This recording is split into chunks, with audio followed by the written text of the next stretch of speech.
Retiring in the San Miguels, Episode 27, The Loneliness Epidemic.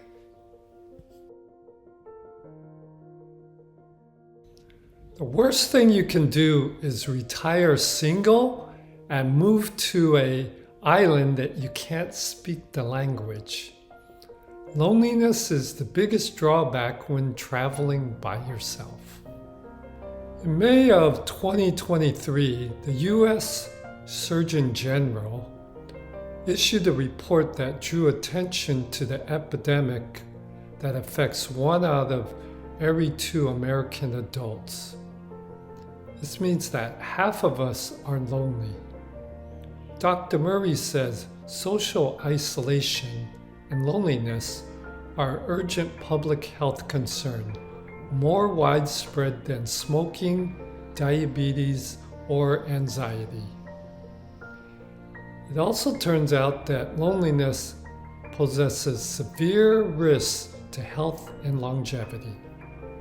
So what was I thinking when I embarked on this project to increase longevity? 36% of people who are older than 65 are single, and 42% of all women that are 75 or older also live alone. I am part of that solo population. I don't live anywhere near my family. I don't really expect my son to take care of me as I grow older, because that's not really how modern society works anymore.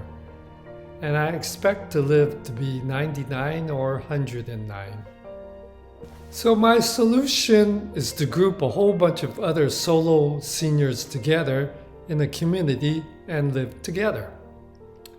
There are many other senior communities already, but they're mostly designed about each person or couple living separately in their own house.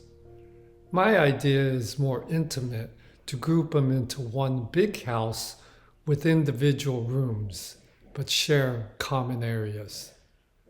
This is important because we will eat, play, and work together, more like a community where everybody lives in one household and focuses on certain core values, which are going to be longevity, good food, and travel.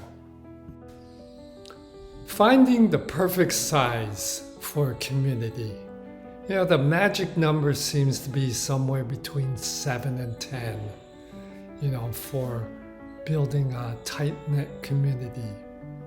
6 or less doesn't have the diversity or insufficient mass to sustain it. Like if you lose 1 or 2 roommates at the same time, it totally destroys the community.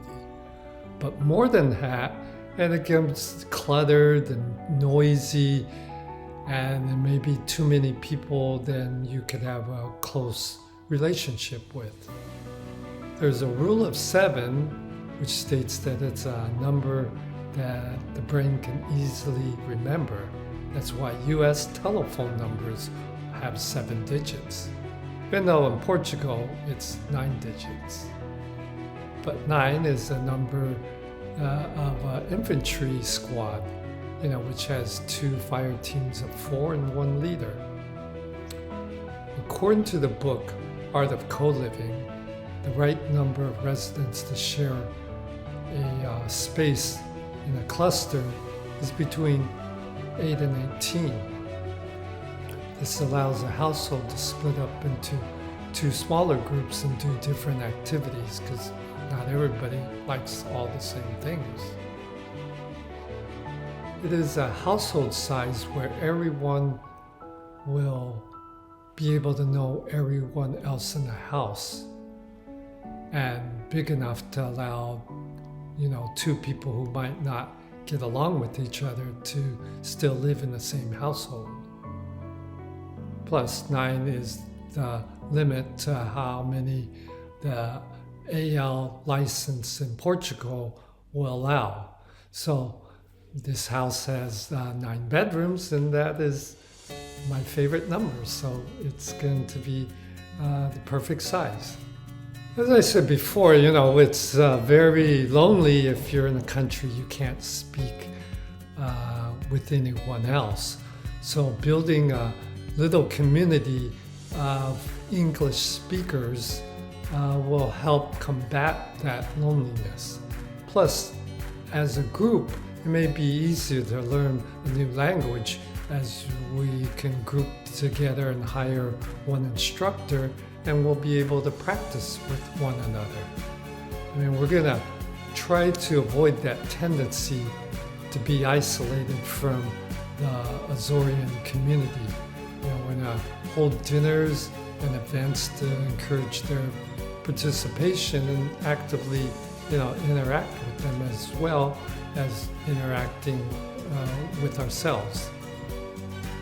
So we also plan to, split into two groups where one group can travel together while the other group can stay in the villa, to keep it up and going. And if the group travels for more than a month, we can rent out those spaces to others, and then we plan on having some storage spaces just for that reason.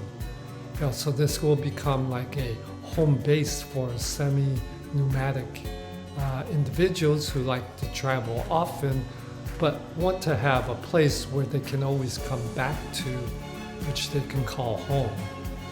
So if this setup sounds interesting to you, then email me at tiger@soloseniorcoliving.